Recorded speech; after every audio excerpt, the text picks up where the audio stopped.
Hello, everyone, and welcome to another episode of Zen Warrior Conversations, continuing my tradition of interviewing only really interesting people whom I've never had boring conversations with. I want to introduce you all to Dr. Maria Mcneish, who is a chiropractor here in Portland, Oregon. And she's also so much more, and she's going to describe to you some of the modalities that she has explored and that she practices. And I met Maria, when did we meet? Like 5 months ago, something? That sounds about right. Yeah, it was kind of still cold out. It had to have been early spring, maybe late winter. Yeah. And when I met Maria, I think we talked for about, you know how there's that kind of warming up kind of thing that happens with conversations with people where you're kind of getting to know each other. Well, we had about probably 2.5 or 3 minutes of warming up and getting to know each other before we were like deep in. And we were finally like discussing some very deep, profound existential stuff. And then ever since then, whenever we've gotten together, there has just been this incredibly elevated energy. And I will admit,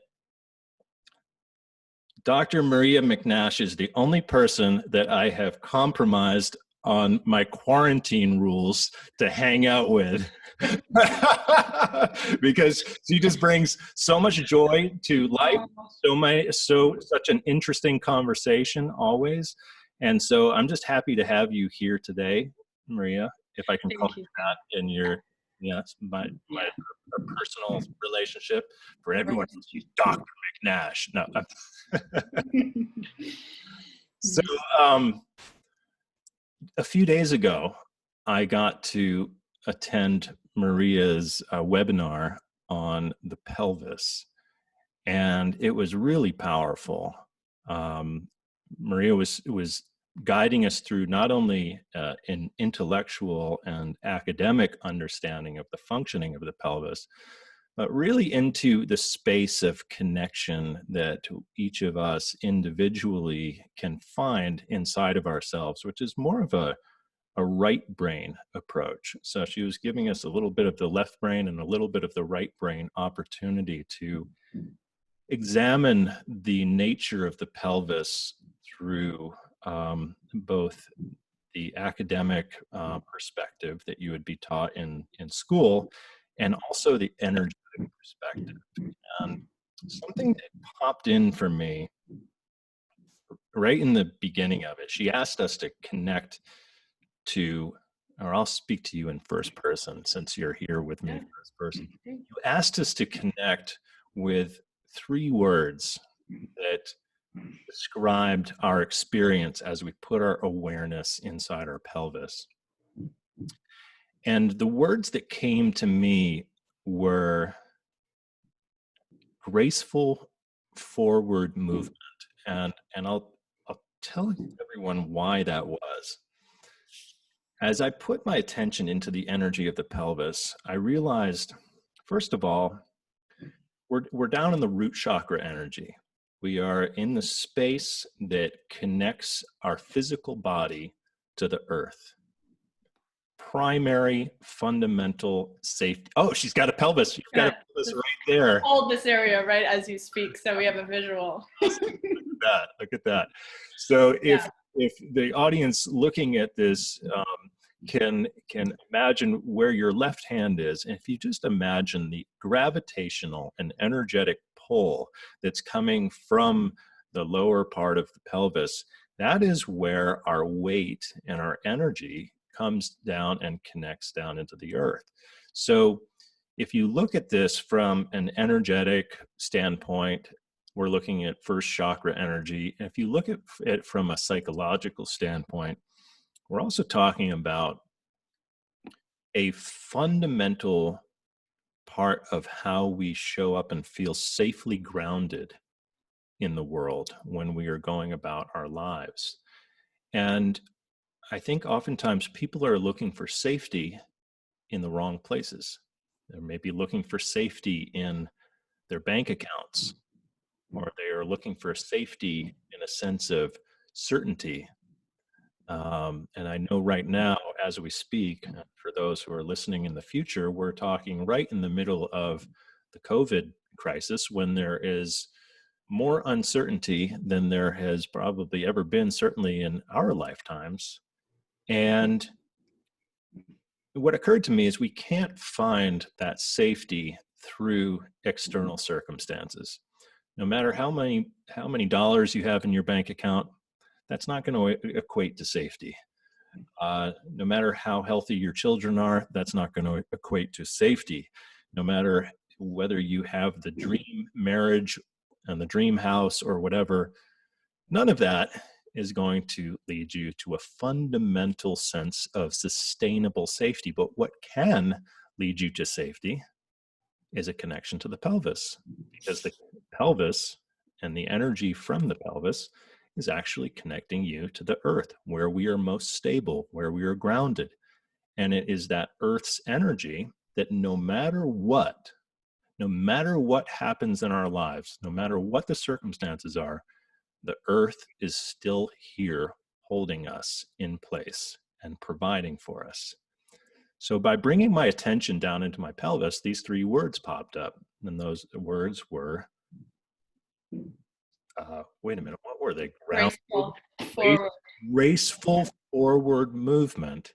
Graceful forward movement. And so, and part of this was getting that not only is it grounding to connect to the pelvis, but also the pelvis, as Maria will tell you about, is shaped like a bowl. It is a bowl. It's not a, it's, yeah, you can hold it up for people to see. It has that. And if you think about the way that the hips function, the hips roll around the bowl of the pelvis. The pelvis is in this sort of rolling relationship with the hips. And so then if you think about how we literally move through life, well, not for me because I roll around on wheels, but for most other people, you literally move through life one step at a time. And as you're taking that step, it's not just the foot on the ground, it is the movement of the hip around the pelvis in this rolling motion. So there is a connection to the ground that is occurring through the pelvis, through the energetic root chakra connection. And then there is also the rolling motion of gracefully moving in a forward direction. And so it occurred to me in that moment that if I want to be as grounded as possible in my life, and if I want to gracefully move forward step by step, day by day, I'm not going to find the answers for how to do that in my head. And I'm not going to find the answers for how to do that in some kind of strategy of how to live my life from an intellectual standpoint. The place to look is in my pelvis. So I just wanted to share that with the audience because it really, I think it had kind of, it was clearly somewhere in the back of the recesses of my mind, and it kind of maybe been percolating there for a while. But, you know, you gave us the opportunity to actually focus specifically on the pelvis. And by doing so, that insight came in. So I wanted to just lead off by saying that because the work that you're doing is incredibly profound, and it goes well beyond just rearranging the structure of your body. You have a connection to the body, to the energy, and I just wanted to share that with the audience so that they could kind of get an idea of my own experience with your work, and I'll give you an opportunity to tell us about, first of all, where did your journey into the intelligence of the pelvis begin? That's that's the question that I will ask you. Beautiful. Okay. Well, first I'd like to just take a moment, Sam, to thank you so much. I'm so grateful to be here and be speaking with you. It's always a pleasure. I never know where we're going to go or what we're going to talk about. Yeah. And I love that because I think that is telling of that you and I are susceptibility to the moment. Yes. Just be present, Yes. drop in. Drop into our pelvises. And drop into our pelvises, which is a perfect segue to answering your question. Exactly. Yeah. And I appreciate so much what you shared about dropping in literally and finding the wisdom of what you wanted to connect your pelvis to, or what your pelvis was wanting you to connect to. Yes. And really, that's essentially what my work is, I'd say, summed up, is helping people land, helping them drop back into their bodies again, so into the feelings of what the bodies have to say. Yes. On your bio on your website, it says unraveler, bone singer, rememberer. I like that a lot. Unraveler, bone singer, and rememberer. So those 3 words, why did you choose them? Well, I'll start with rememberer, because I feel like healing in its greatest, most accurate form is just an act of remembering. Mm-hmm. Remembering that all is well, that we are well, you are well, I am whole. Remembering you are whole. And it's often, if we break down the word remember it, what comes to mind for me is bringing in a member. Bringing in all the members, all the pieces that may have fragmented, relegated, numbed. And so I think my role in the treatment room is just to facilitating others' remembrance of their own self, their own true self. Yes. And I never really know truly how that's gonna go, because that's different for everybody based on where that body is at that time. Yes. Bone Singer came to me. It was a channel. A former mentor of mine was channeling, and that was what came through. So this is what you do. It was at a time in my life where I was like, I don't know what I'm doing. Like, what do I do? And it was so beautiful. She channeled, you sing to the bones. That's very shamanic. Yeah, and I agree. It is. It's funny. I really am still figuring out what shamanic medicine truly is for me, and how we define that. But what I hear with that is very whole, very holistic, bringing in all the parts. Not very linear. It's very expansive in terms of healing. Shamanic work is not linear, I guess. And so I've always been a chiropractor. I do largely work with the bones, right? I adjust the joints, I mobilize them, and spend a lot of time in that structural world. However, the more time I have with the body, I don't know, thousands of hours with the body, it's interesting that when we land in our bones, when somebody really arrives in their bones, there's always, at least in my experience, a story. The bones tell a story. So in a way, it's like, energetically, I'm singing to them and they're singing back. It's this I'm not actually using my voice, but I'm using inquiry of, okay, I'm here. What do you have to say? Interesting. Yes. Well, a couple of things pop into my mind right away, and I have a shamanic mentor who works with me. Yeah. And one of the things that she has often said is that the nature of the shaman is to be the empty bone, and I really liked that. Like that there's it's like a vessel between the sort of the cosmic world, if you will, of intelligence and the dense world of 3-dimensional intelligence. And so she's described it as the empty bone. And another thing that pops into my mind is the fact that bones are so dense. And if there's one thing that is the densest part of our body would be the bone structure, right? And so if you think about it, there's got to be an energetic relationship between the density of the bone and,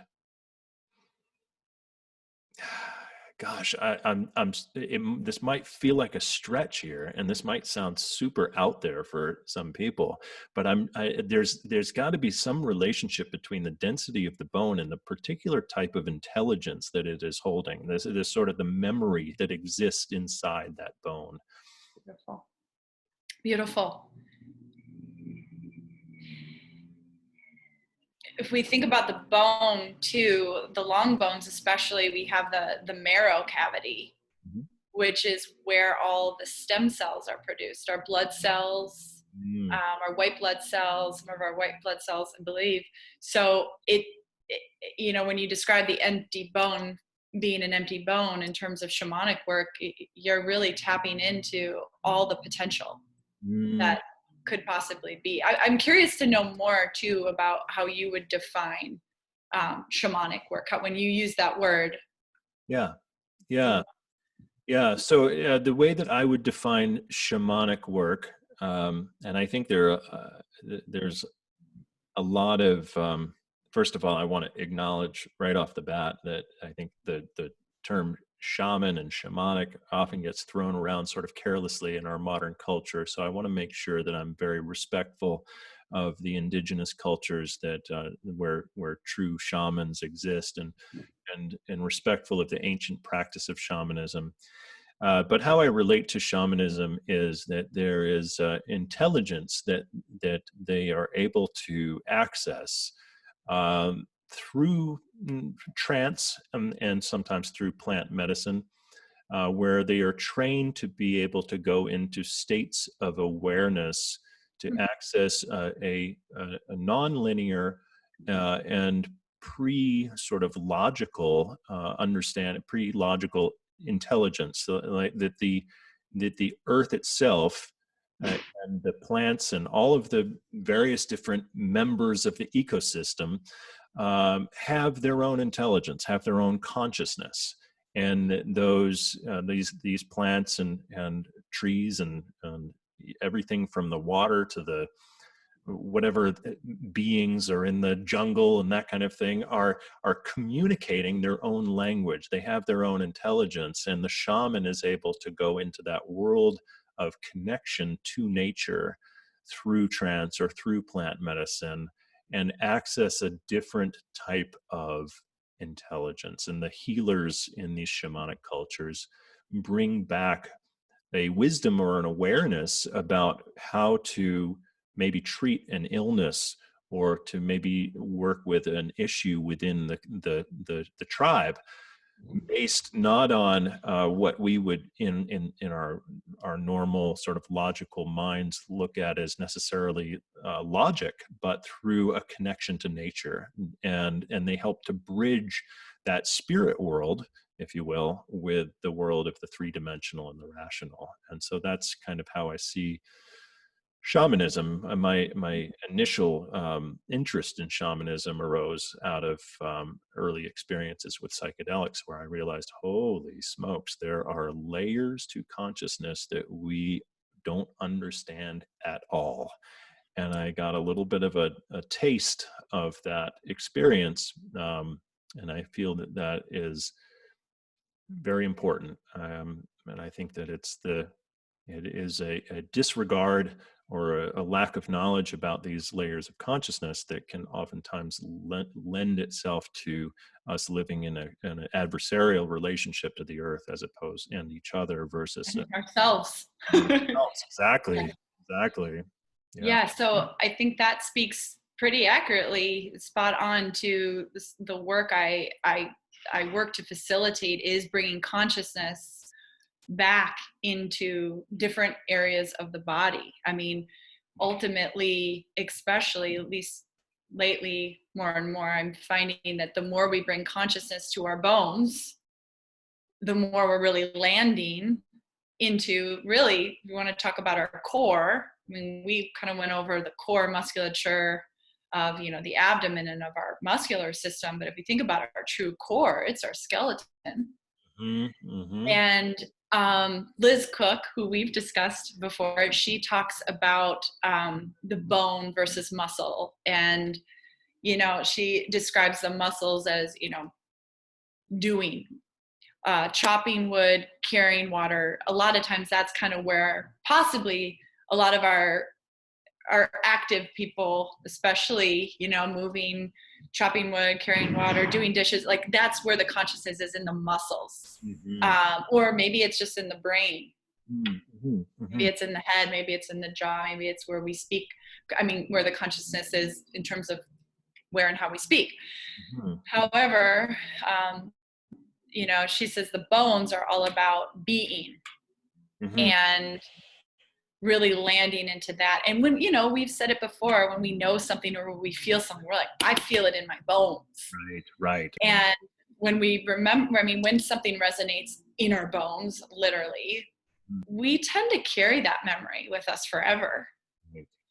And so even though the bone is dense, it's also a shock absorber too. It's resilient, dare I say buoyant, almost,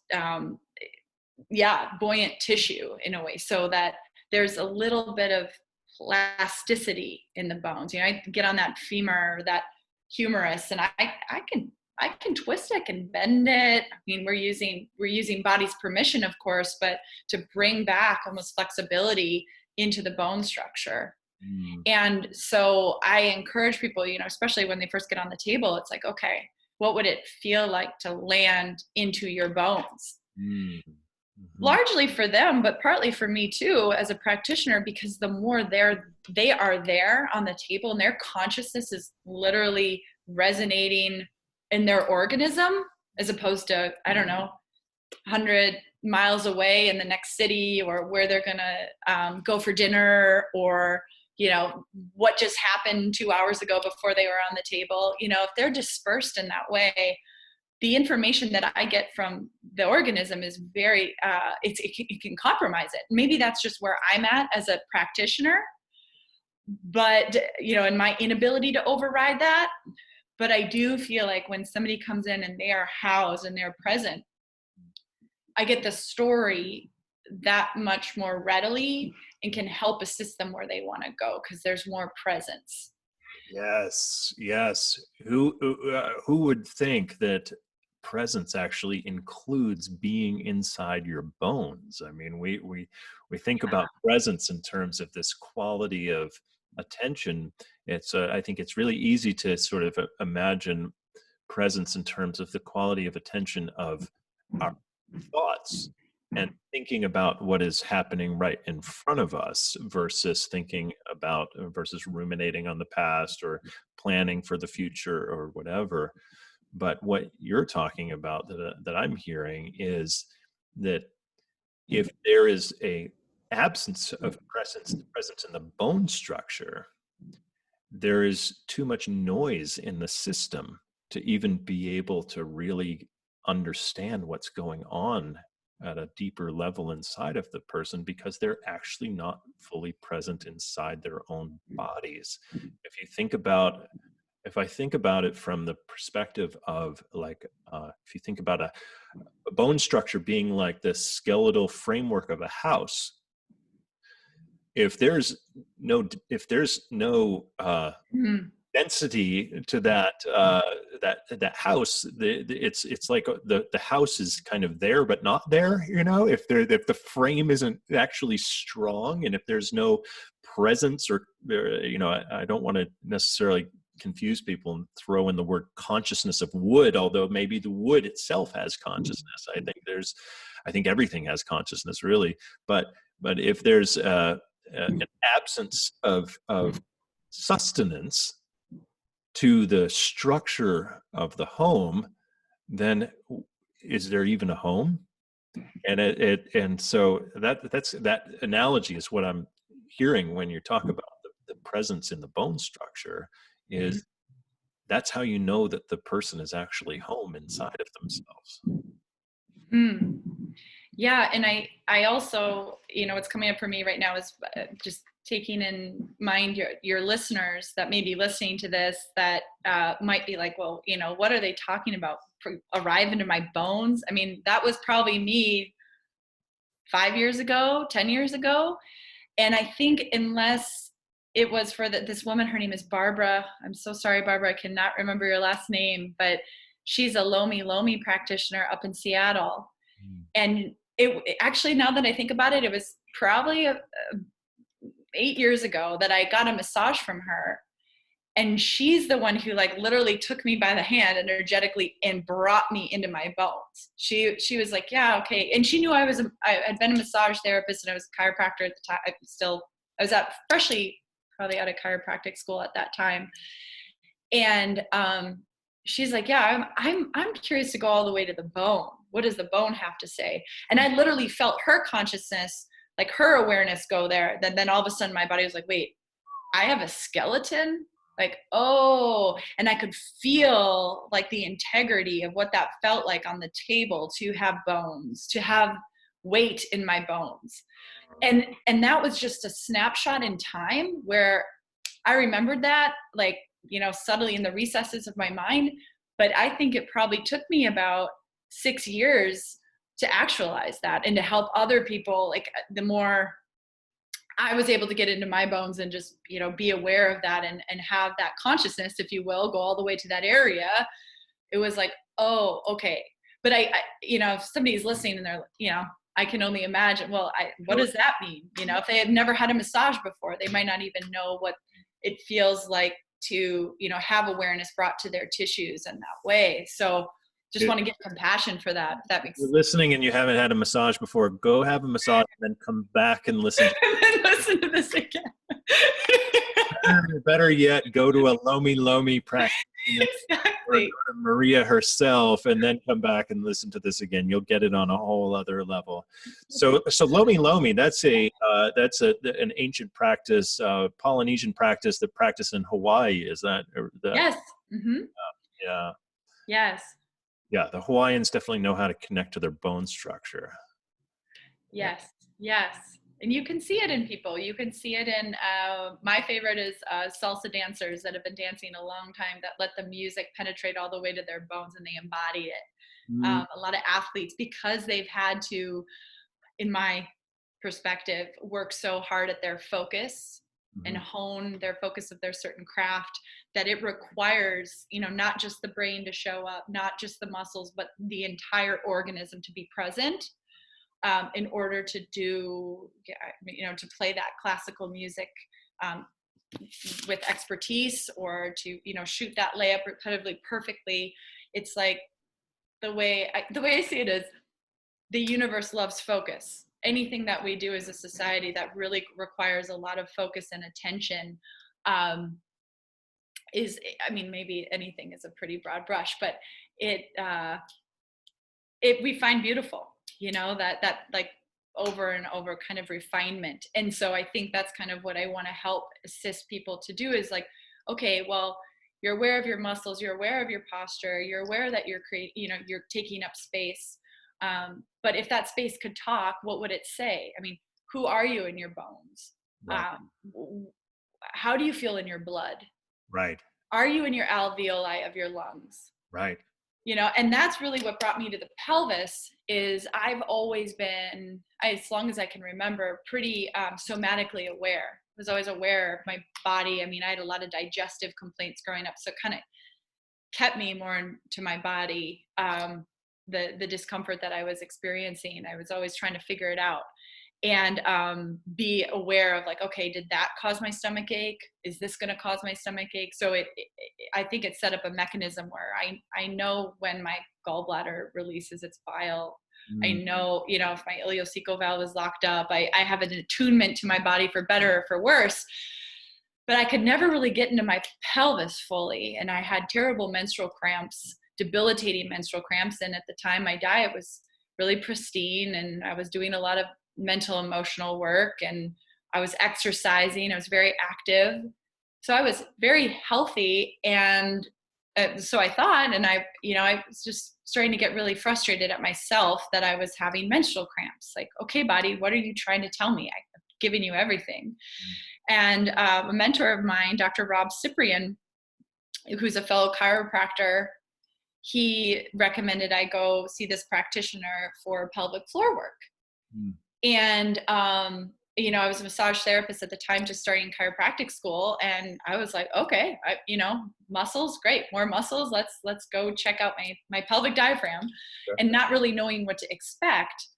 And, I went in, it was probably about a 15-20 minute session where the practitioner like literally puts on a glove and goes into the vaginal canal and releases through trigger point therapy, light to moderate pressure, any areas of holding. Describe trigger point therapy for those who don't know. Trigger point, well, maybe I have to first describe a trigger point. The basic contractile unit of a muscle is like the sarcomere. And the sarcomere consists of a lot of fibers, like it's like almost like the microcosm of the macrocosm of like your bicep. Okay. So these little microfibers, they call them filaments, they're basically tensile units. Sometimes they stay in a state of contraction and they don't fully go back to their length. And a trigger point, the way I understand it, is a collection of those sarcomeres just kind of holding contraction or holding too much tone. And then why do we care about that? Well, if there's congestion or a certain level of tone there that doesn't allow for the blood to come in and the oxygenation and the nutrients of the blood, and then also the detoxification of the tissues, well, then you just have congestion, and the body kind of just, in my experience, doesn't really want to bring consciousness there. It kind of just goes around it. And then you have this point of tension. Sure. So that can be caused, for all different reasons, but some kind of resistance, some kind of bracing, some kind of protection the body feels like it needs to do. It shortens. So could you potentially look at it kind of like if you're looking at, if you use the analogy of like a sort of a tight muscle, but maybe on a more subtle level, like the tight muscle is not it's maybe inflamed or it's holding tension. So it's not allowing enough circulation to happen through it. But on the trigger points are sort of a more subtle version of that. Yeah. And then the trigger point therapy is you're accessing the mechanoreceptors of the muscle tissue, and you're just holding a steady pressure to almost reset. It's almost like, well, we can also call it ischemic compression, where I'm pressing into that muscle, almost pushing it into what it's already doing, which is tightening. I'm giving it a little bit of resistance. So then if it wants to, if the intelligence of the body wants to, it will start to unwind and start to release that mechanical tension that it's holding. So those trigger points, or those centers of congestion and restriction, can be all over the body. I mean, they can be in any, at least in my experience, skeletal muscle. And the muscles of the pelvic diaphragm are skeletal muscle. Mm-hmm. So it would make sense that those muscles can also hold tension. We have 13 muscles that make up the pelvic diaphragm, or the pelvic bowl. Mm-hmm. And so that's a lot of muscles. And when I was in massage school, I don't have memory of, I was 18 at the time, so I don't really have memory of going over those muscles, really learning about them. Yeah. Chiropractic school, we kind of lightly brushed over them, but nobody was really talking about why they're important and why we need to pay attention to them. And so when I went and I had this session, I was brought into that area firsthand with my consciousness and with the practitioner's glove digit. It was like, whoa, that's a muscle. There's muscle in there, and it felt that times it felt sharp a little, and times it was like numb. And the whole thing, it's a small area. It's basically like doing massage in a cave, right? So just like you would in the mouth, I also do trigger point work for people, the muscles of the jaw internally. So it was, 10, 15 minutes. And the practitioner, said, okay, well, I'm going to leave the room and you can get off the table and I'll meet you outside. And I said, okay. So I get off, I'm, I'm like coming to, and I get off the table, I stand up, and all of a sudden I feel like my entire reproductive viscera, all the reproductive organs, also digestive, including my bladder, like everything that's housed in this bowl is literally going to go splat on the floor. I mean, I literally went like this, like I, I had to catch, I thought I had to catch everything. It was just going to fall right out. So clearly we weren't done, Give me a trash can to hold it. I know. I'm like, I literally opened the door. We're not done, right? I missed a step. Like, you're going to tighten me up. You're going to close me up, right? Down there. Like, this is not accurate. This is not right. Wow. And they went, no, Maria, like, that's how it's supposed to feel. Wow. And I said, really? This is okay, And I just remember like closing the door, going, whoa, and moving my pelvis, like stretching and feeling so much openness that I had not had one consciousness in that area. I wasn't even aware that there was muscles or that there was even a functioning diaphragm that moved up and down. Yeah. So it was just such an aha moment. And I grilled them after I got off the table. I was like, so you're certain it's okay for me to ride my bike? Like, I'm going to put my seat on the bike. It's not going to squish anything. Right. They're like, no. The vagina's not going to fall out when I get on my bike. Right, exactly. So all of a sudden, it was just my walking, my salsa dancing, my biking, my breath.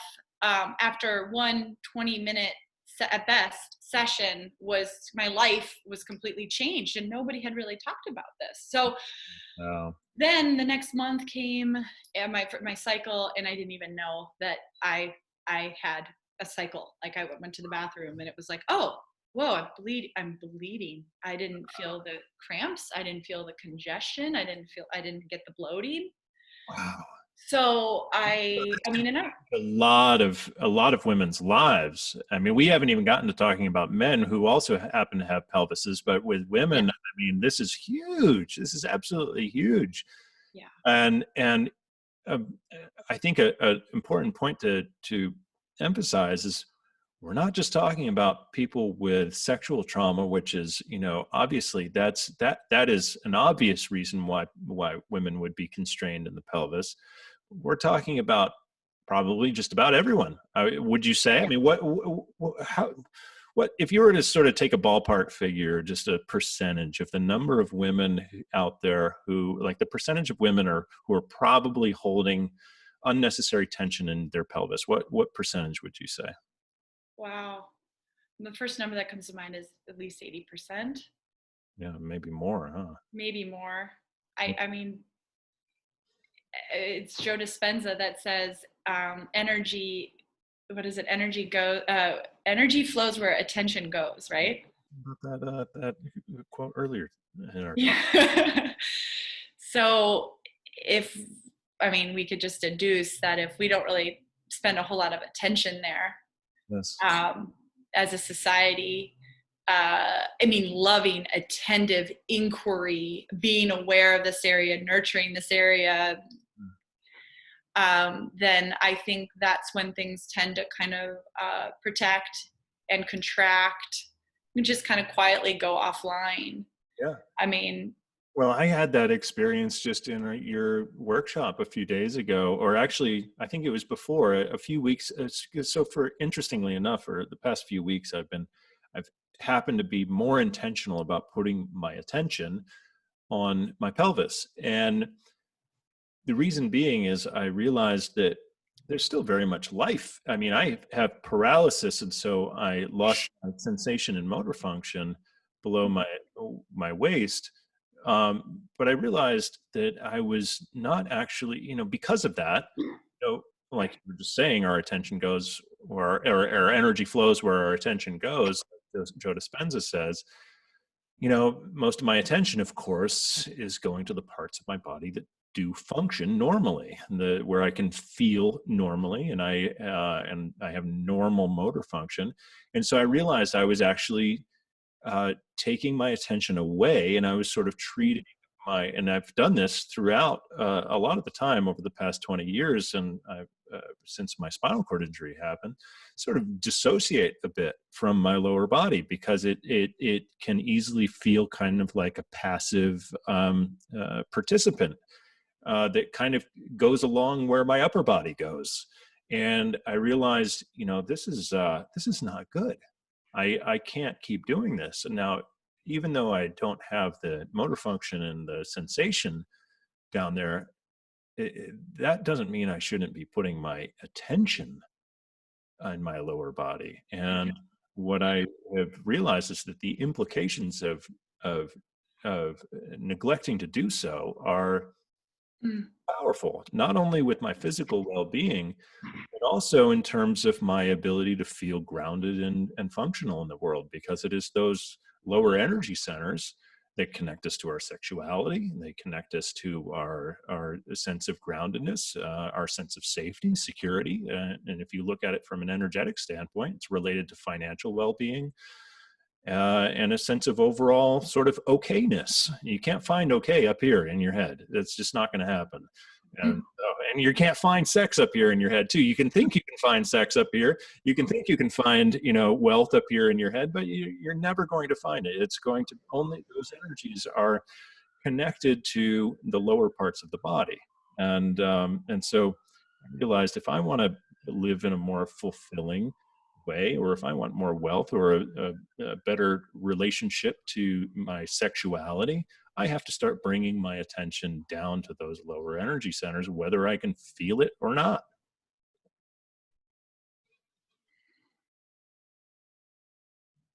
There's so much wisdom there. There's so much, in that bowl, it's a medicine bowl is how I see it. And you're absolutely right. The more you're there with that beautiful power of inquiry of, okay, well, if this area could talk, what would it say? Right. How does this area of me feel about this relationship, this job? Speak to that about inquiry, because there was something that came up during your workshop that I thought was very spot on, and about how in this type of inquiry, this type of body inquiry, it might seem, first of all, the whole notion might be completely foreign to a lot of people who are listening to this, the notion of body inquiry, what that even means. We think of inquiry as intellectual inquiry, or inquiry in terms of receiving sort of feedback from someone else, or from, inquiring into something conceptually. But you're talking about a different type of inquiry. You're talking about a listening to your body's own intelligence. And you described it very well in your workshop, the way that the body communicates in a way that is maybe non-linear. It might be more poetic. It might be more descriptive. It might speak through adjectives, or who knows? It might not even speak through words, but there's maybe it speaks back through sounds, but it's not to be, that type of intelligence is not to be disregarded. It's speak to that. Yeah. So the body, we've heard that the body keeps score, the body holds memory. Mm-hmm. I feel that the body has a story, has multiple stories. You and I have talked about a lot about how, the idea of separation is just an illusion in terms of me and you. And, us in the world, that we are all one, we're all one, and we're all connected. And I think the real really the thing that makes us unique, or gives us the impression that we're unique, are the stories that we tell ourselves, or that we hold in our bodies. So, yes. Repeat that for those of you listening. Let that wisdom soak deep into your bones, and repeat that one more time. Yeah, basically the idea that what gives us the impression that we're unique or that we're different is basically the stories that we tell ourselves, or the stories that we've learned, or the stories that we've gathered. That's really, identity. Yeah, that's the only difference between you. Have different stories than I do. I have different stories than you. Yes. And the question is, are we aware of those stories? Truly? Right. Have we examined them? have we inquired? Have we given an Right. inquiry? Yeah, exactly. Right. Yeah, especially So when 95% of the functioning of the brain is unconscious. So it would make sense that, when people are struggling, why am I struggling? Why am I struggling? Why am I struggling? Well, because 95% of your brain operates in an unconscious way. So we will continue to struggle unless we keep letting that unconscious come into our awareness. yes. Mhm. Yeah, so it's beautiful. So if we're unconscious 95% of the time, or we're telling ourselves the same stories over and over, do we really get to meet? Do we really get to be seen, or are we just perpetuating the story? So I find that when I'm working with the body is in the here and now. Like you said, we can't find what it is. We can't find peace up here, because here is either in the past, depressed, we could say, generally speaking, remorse, or in the future, anxiety, anticipation, right? So we can also look at this in terms of craving or aversion. It's either one or the other. We're either here, or we're either, oh yeah, yeah, yeah, or oh no, no, no. That's all kind of the mind to a certain degree in terms of what it is we choose to interact with. So the body is in the here and now, whether we like it or not. I mean, I'm not here. I'm here. I'm not 5 years ago. I'm not 5 years in the future. We're here and now. So the body doesn't lie. The body only knows the present.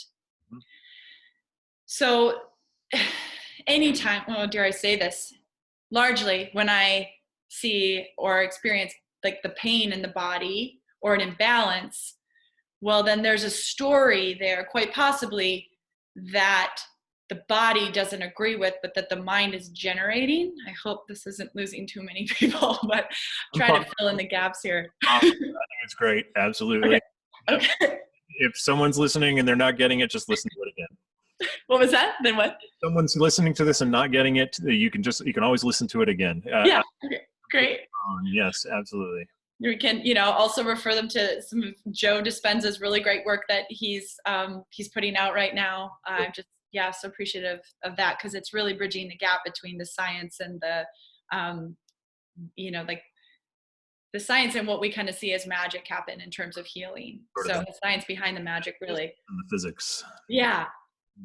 Mhm. So when that happens, when there's a story that isn't resonant with the organism, let's say with the whole of that person, I think the best thing in my experience is just to sit with that story and just listen to it, examine it. Is it true? Mm. Okay, what's the cost of this story, believing this story? I'm trying to think of an example to kind of give this perspective, okay. So say somebody comes in with this posture and they have really shortened pecs. Okay. And we dig in there and there's some trigger points. I'm totally just doing this example off the top of my head, so I'm hoping it's making sense. But say I'm getting into the tissues, and with my experience, just having my hands in the tissues for so long, I mean, I don't know, over 15 years of body work, I've found that you can almost feel, I can feel the sensation of the feeling behind the tightness. And that started, I don't know, 10 years ago, maybe, of all of a sudden I'm working on somebody and I just feel the disgust, or I feel the annoy, like, not me, I don't feel it in me. I'm getting the story of, oh, there's some kind of frustration happening. Or, oh, we get into a spot and it's just like grief. It just feels like all of a sudden grief fills the room. And I've inquired about it enough with people to believe that there is a lot of resonance with that. And just like, oh, okay, if this spot could talk, what would it say? Yeah, well, It'd say, make that posture just gave me, even that posture alone gives me the feeling in my body. I feel giving up. I feel sort of a hopelessness and yes, resolve to something that can't be changed. It's like, okay, yes, if I give up, if I'm hopelessly resolved to something that I feel like I can't change, my body's not going to want to be erect. It's going to want to sort of fold in on itself. It's like, well, why even put any energy into doing anything? Well, I'm just going to go, slack and just kind of fall in on myself, because there's no reason to even put any energy into showing up fully. That's what my body felt when you were doing that. And maybe some people might be listening to this just in audio. So Dr. McNash was turning her shoulders inward, folding them in, so it looks like, this feeling of, I don't even really want to be here, kind of thing. And maybe that's not their sort of their disposition, or maybe they feel like they want to be here in many parts of their life, but maybe there's just one part of one story of one circumstance of their life that is creating enough of that input to their unconscious brain that it's creating that rigidity and that sort of hopeless posture.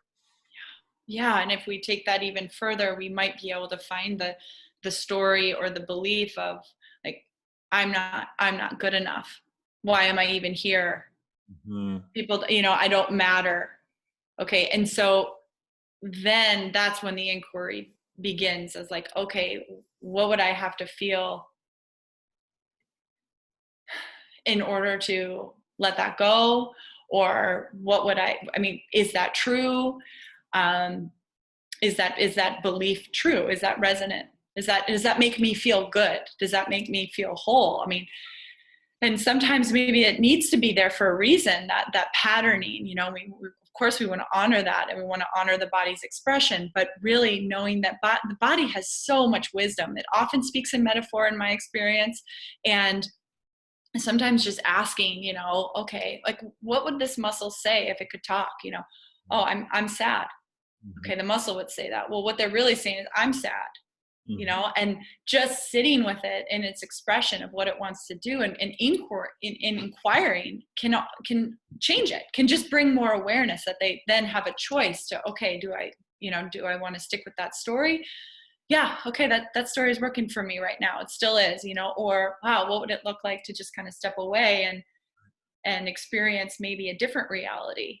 Now, do you find that, I mean, it's interesting because the sort of maybe the automatic way of thinking about that would come from this sort of motivational, inspiring kind of like, oh, we all matter. We should all, Right. embrace our possibility. We should all show up fully present, and, we all matter so much. And so it's of course untrue. But what I'm hearing, and I like where you're going with this, is you're actually taking it sort of to another level of compassion and saying, if that actually is true for you, let it be true. Because, Mhm. and correct me if I'm wrong, but this is part of, maybe I'm projecting or reading into this, but it seems like you're honoring the body to say, you know what, if you're going to let it go, or if you're going to change that belief system, do it in your own timing. Because maybe coming out of that story too quickly would cause too much of a shock for your system. And maybe it would actually suffer additional consequences from the sort of recoil of abandoning a story so rapidly. Maybe maybe it would be like trying to yank a muscle back into place or something, and then hurting the body in a different way by introducing the stories too soon. And so it sounds like, with the inquiry that you're inviting people into, you're saying, check it out for yourself, and don't have an idea of what's needed. Don't have an idea that, you need to feel like you're perfect, or that you're back in action 100% right away. Maybe it's just a subtle shift for now. Maybe it's just examining that. Maybe that belief system, maybe it's going to take a month or 2 months or a year to work through. Maybe it's not time to just yank everything back into alignment, because maybe that would be too much for the system to handle right now. So it seems very deeply respectful and honoring of the body and the whole system's intelligence, and the person who's embodying that body, to approach it in that manner. Yeah. Yes. Yes, because ultimately they know, I know, when it comes to my own body. And I think that a lot of times when those patterns are set up, they're set up for a really good reason. That it's always earnest. Anytime there's a, I mean, the stories, they're earnest. And it's almost like you kind of have to go about it of like, okay, I believe you. You almost have to bring, at least for me, like when I've done my own self-inquiry of, okay, my story. Ooh, I had a really good one of the belief, and I don't know exactly where I held this in my body, but that I'm disgusting. Okay. Based on a story, an interaction that I had with somebody 3 or 4 years old. I was, it was my babysitter at the time, and we were playing, and I was playing like I was a little kitty cat. And I remember I was on the floor on all fours, and she was sitting on the couch, and she was entertaining me as a kitty cat, and she's like, oh, does the kitty cat want some Cheez-Its, those little crackers? And she held out her hand, and I, went over there, and I slunk like a little kitty. And I just licked them from her hand like a kitty would do, I just took my tongue and went right for them. That's what cats do. It's what kittens do, Yeah, and she recoiled. She just, oh my God, ew. And she just left the room, like left the living room. I'm sitting there going, oh my gosh, there's something wrong with me, because when you're that age, when I was that age, the whole world revolved around me. It needed to, because I had to learn how to treat a grandfather differently than I would treat a brother. I had to learn, the weight of a water bottle compared to the weight of a piece of paper. So it's like you're constantly, we're learning in all terms of like, I mean, I don't remember learning that. Nobody taught me that, but I was in a highly suggestible state, so I could pick up on how to function in society. I needed to become domesticated. Right. So in that interaction, I learned really quickly that when I'm really expressing myself and I'm in play, I disgust people, or I make them turn around and run. And that lasted for what, 30 years? Probably 30 years. Yeah. And then I would probably, if that's a belief that I have, then I'm going to prove that belief to myself every chance I get. Right, of course, in order to keep reaffirming the identity that you thought was needed in order to feel safe in the world. And this is what we all do in so many ways. This is a big part of my coaching work, is unraveling these ways in which we have affirmed false identities in the past, so that we can examine those identities and step into a greater truth of who we are. That's powerful. Thank you for sharing that. Yeah, so that's just one example. And then I think about all of us as human beings, and how much at that time we just want attunement. We just want connection. We're mammals. That's what we thrive on, is connection. So and feeling that attunement in terms of the nervous system. So I think that getting back to, sitting first with that story and being like, okay, body, you believe that to be true. Wow, you really believe that you're disgusting. Wow. Oh, okay. Like going into that, as opposed to, you're not disgusting. You're not just kind of like what we do, or, you're really smart. Stop telling yourself that you're dumb. Or, we just, and that voice just continues to get stronger and stronger, at least in my experience. So what I started is just like, okay, fine. Like, you've got my attention. You're on repeat. Yeah. You're telling me the story. I'm going to turn to you, and I'm going to bring the chair, and you're going to sit, and you're going to talk to me. And most of the time, that part, or that voice, in my experience, of the pattern or the belief system, is not always going to talk right away, because they're not used to being listened to, or those parts, those stories that we tell ourselves, I shouldn't have done that, or I'm not disciplined enough, or I can't follow a routine. What's wrong with me? We treat ourselves, a lot of us tend to treat ourselves very inaccurately of who we really are, because I think we're taught how to treat ourselves by people who may not, this is my experience, I guess I should say, I was taught how to treat myself from people who weren't very available to their own selves. Right. So then I'm still modeling that with me. And I think that's where the whole idea of reparenting comes in, is like, okay, how would I have wanted what would I have wanted that babysitter to do? Right, right. So part of what I'm hearing you say is rather than get into a blame of your parents or a blame of the babysitter or whatever, which actually just perpetuates the problem because they were limited to begin with. They didn't know any better. Yeah.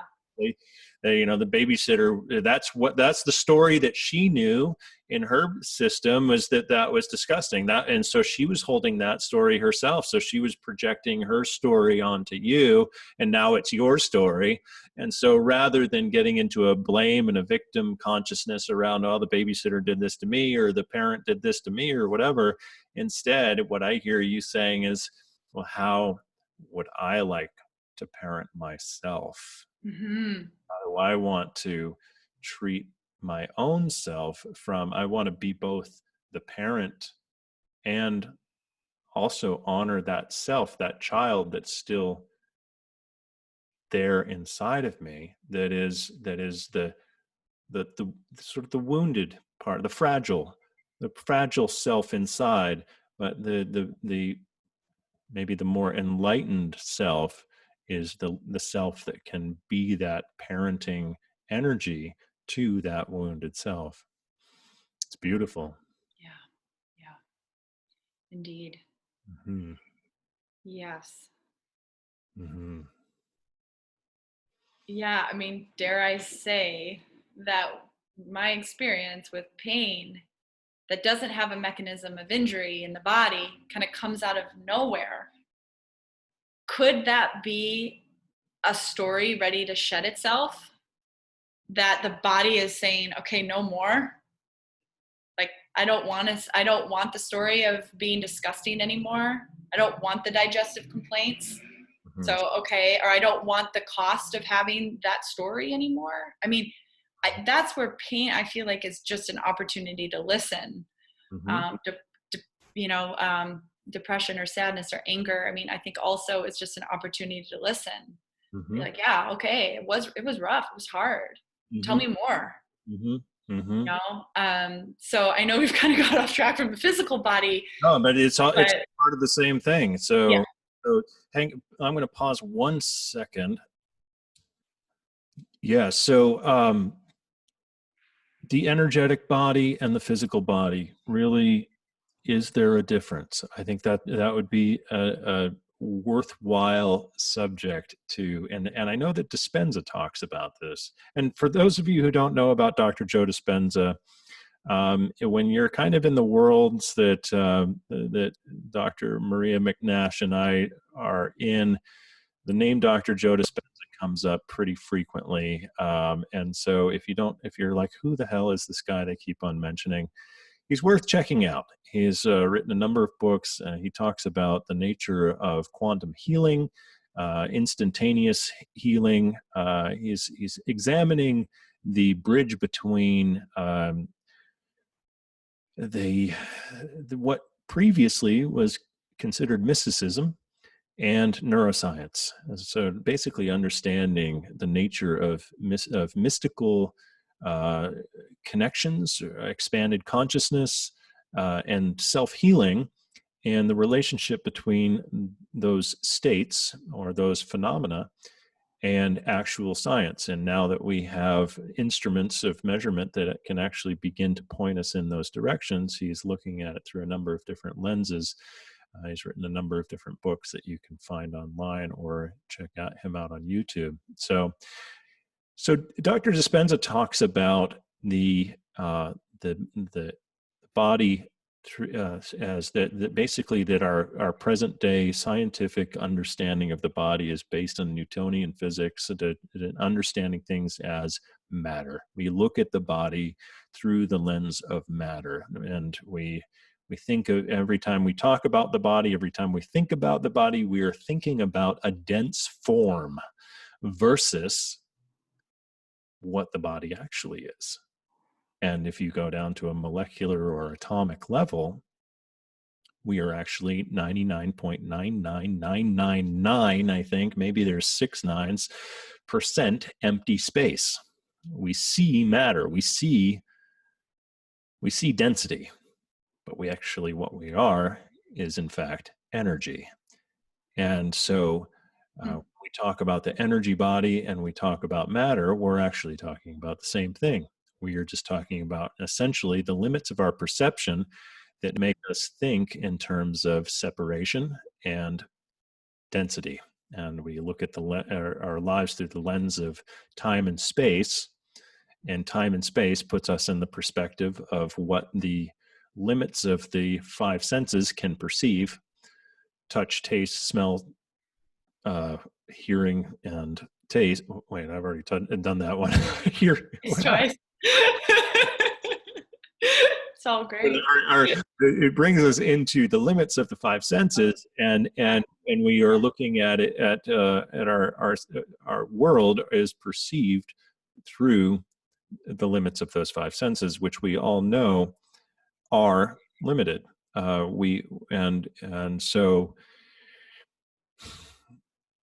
do I have a question? Do I have a comment? I'm trying to think of where this is going. I think mainly I just want to bring all of our attention to the fact that we are energy, first and foremost, that we are energy in a perpetually dynamic form. Mm-hmm. And part of the problems that we face in our health and in our personal lives is creating a dense identification with energy and thinking that, based essentially what you were just talking about, that false belief that you were discussing, that was created when you were 3 years old or 4 years old or whatever it is, that actually created a certain, that identification became a rigid identification inside of you. So your mind continued to operate around this image of you as as disgusting. And I'm guessing probably that wasn't first and foremost in your thoughts most of the time. I would imagine that most of your conscious thinking was not thinking I'm a disgusting person, but somewhere deep down inside there was still that story being told. There was still a rigid identification. And if that rigid identification had persisted for longer, well, it probably would have tried to manifest itself as truth. And if you think about the way that our just like you were saying, the energy flows where the attention goes, we are creating truth out of a false perception all the time. And this is happening in every single one of our lives. We are living each day creating our truths out of our perception versus out of what we actually would like, what we could actually theoretically create if we just dropped all the perception altogether and saw ourselves as infinite energy, infinite possibility. But instead, we rigidly tend to hold on to unconscious beliefs, which then create that density of identity. And I know that I'm as guilty of it as anyone. I'm constantly doing this every day of my life. And it's working on this on a regular daily basis that is my passion in life, because there's only one thing that I really care about, and that's being as free in my energy as I possibly can be. And because that's what feels good to me. That's what feels most dynamic to me. And so I want to know when I have created a truth out of a lie, whether it's physical or whether it's conceptual. Wow, that is so well said. I had to write down the density of identity and the rigidity that you're speaking of, because that, I think what we're doing right now is we're bridging the gap between the physicality and the energetic bodies. So if I have a density of identity, if I have rigidity in that identity or in that belief that I'm trying to make true for myself, our bodies are literally shaped by movement. We know that. The more bicep curls you do, the more shapely, most likely, your arms are going to be. The more I hold my shoulders up by my ears, the more my shoulders are going to be I'm going to be shaped by that movement. Same thing with energy. I mean, the movement, if we're shaped by movement, well, we're also shaped by the movement of energy or of feelings. So if we're not able to circulate, for sake of the rigidity, our feelings, well, then that can create stagnation or a imbalance, if you will, or trigger point. I think, I mean, I know I'm making a big jump here, but I don't think it's that far off. I don't think it's a big You jump. know, I think it's probably happening in every moment of our lives. because if I think about the rigidity of experience that I would have with the identity of I am disgusting, that doesn't leave a whole lot of options Yeah. for receiving other input or any other perspective, because I'm going to constantly, unconsciously try to prove that belief. So there's a rigidity of, no, my reality has to reflect that belief. It has to. Yeah. Because I'm defending it, because it was never true to begin with.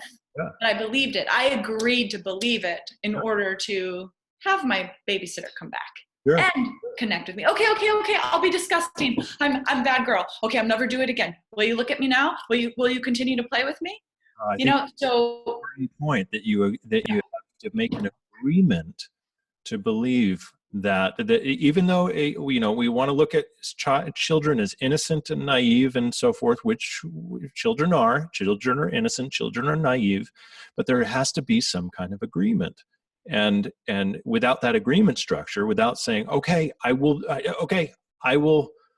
do whatever I will be whatever you see me as, in order to adapt to the world that you see, and not feel, not feel endangered in your world. I will agree to take on that feeling of I am disgusting, to take on that perception. Yeah, wow, it's powerful stuff. Really, really powerful stuff. yeah. I thank you for. We have to, and I'm sorry, I hope I'm not talking over you, but we have to then undo that agreement. We have to make a new agreement with ourselves if we want to. Yes.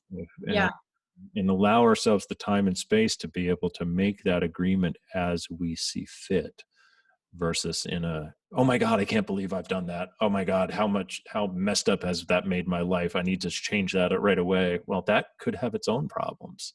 Yes. That will create even more rigidity and more victimhood, so I think it's important for everyone listening, go gentle on yourself. We all want to change. We all want to transform. We all want to free up energy, but go gentle on yourself. It's very important.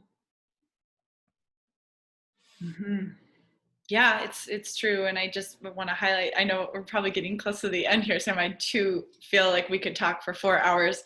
So I'm so grateful to explore a conversation with you. We'll have a 4-hour conversation. If you can post in the comments, if you want a 4-hour conversation, we can make that happen. I'm happy to do that. I just the piece about annihilation too, of like, I guess getting back to the stories. Okay, so being gentle with the story that got set up, it was out of necessity. I needed to set up that story in order to not be annihilated. Mark Otto, who's somebody I work with personally, his business is called Nourishing Relationship. He often says, wherever we're not reflected or seen, we're annihilated. And I mean, it makes sense to me. I immediately go to like a goose and her baby goslings. Like if I'm not seen, if I'm a gosling and I'm not seen by my mom as her own or as an actual person, if I'm not recognized, if her nervous system isn't attuned to mine as you exist, you're mine, well, that means death. That means a fox, that means a wolf, or anything could literally come to annihilate me because I'm not seen by my creator. So if my mom, for whatever reason at the time, based on her own experience, her own trauma, her own experience, her own availability, couldn't fully see me, or that babysitter, let's take her, poor mom. My mom's great, by the way. she's on the path of truth just like I am. If that babysitter couldn't see me, I felt annihilated. So the story, we could say, saved my life, and needed to be there. until it doesn't need to be there anymore. Wow. So Yeah. so it's okay. And that's why I'm like, oh wow, I'm not here to shame you about your story or make you feel the pain about your story. I just want to, as a friend, even, be curious about your story and why it needed to happen. Yes. Without any kind You of know? judgment. It was adaptive. Yes. Mhm. Mm-hmm. It's a survival mechanism. A Yes. lot of times stories are, if we trace them down far enough, I feel like they are a literal survival mechanism until we feel the safety, or we have the level of consciousness, or we've made enough choices to then finally get to that place of liberation to be like, oh, okay, wow, I needed to believe that until I didn't, and now I don't have to believe that. Yes. So you're recovering, or I am remembering, getting back to our beginning of our conversation, I'm literally remembering that 3 or 4-year-old part of my nervous system, part of my organism, that believed that she was disgusting. And now I'm remembering, no, gosh, that was not disgusting. That was never disgusting. Yes. You're playing. You're actually, when you play, you're really good at it. And just talking to that 3-year-old, 4-year-old part of me, and then also having compassion for the babysitter, like you said, oh, that was her story that reacted. Oh gosh, I mean, maybe, I'm assuming, maybe she had some trauma that then generated that story, that then she had to react that way. So, I mean, we could even say that anytime we react, anytime we leave the present moment, there's a story. Getting back to what you're saying, is like 95%. Repeat that one. Yeah, Repeat that one, and then guys, let that sink in.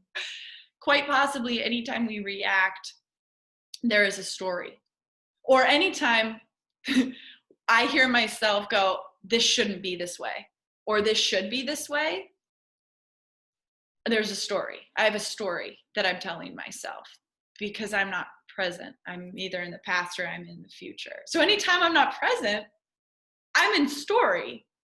And that's why, like you, Sam, I am dedicated to the liberation, to my own personal freedom, so that I can just be in the moment, in the, what is it, Joe Dispenza called it again? Exquisite present. The And exquisite. and when we get together, that's what we do. That's where we go. And it's so fun. you Exactly. know? So that's why the examination of the stories, I think, I have this interrogative part of it. I want to interrogate myself and examine, okay, wow, like, because I wish not for a moment to go by that I've missed, because I've been in story, or it's not as real, you know? I often describe what I do as compassionate interrogation. Yeah. Inspiring others to inquire. Beautiful, Yeah, you don't want to be too mean to yourself when you're interrogating, and I think a lot of people there's a tendency to come at it from a very judge. Are you hearing me? Sam, I think I've lost you. I mean, I see you, but I can't. No Oh, audio? there we go. You're back. You had just left off, at least for my hearing. You don't want to be too mean. Yeah. There's And a then, it's a very, can you hear me now? yes, perfectly. Yeah. There's a very common human tendency for people to be incredibly judgmental with themselves when they are going through their own personal development. And I want to emphasize that, because it is of crucial importance when you are interrogating yourself, when you are asking these very hard, very honest questions, to do it with as much compassion as you can possibly access. And if you can't access the compassion, don't interrogate yourself, because you're just going to add a new layer of complexity and trauma to And shame. and shame to a Yeah. story, and it's not going to actually help you to move through the process at all. It's just going to reinforce the paralysis. So I want to emphasize that for anyone listening to this who's inspired to make any kind of changes, etc. Always do so from a place of deep compassion, self-love, because otherwise you're just going to be compounding the problem versus solving it. Well said. Totally agree. Yeah. Any further thoughts that you'd like to share before we wrap up today? How can people find you? People can find me on my website, which is www.om, the number 3, body, as in the energetic body or the physical body.com. That's the name of my practice here in Portland. I have practice in New Mexico, Oregon, and Wisconsin, the 3 places I like to call home. So I get around. But yeah, my home base is here in Portland, and yeah, can find me there. And I'm also on Instagram too. It's at OM3body.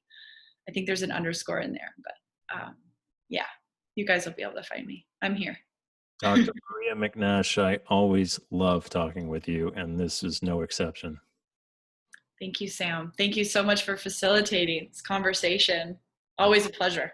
My pleasure. Okay, take care. Okay, you too. Bye now.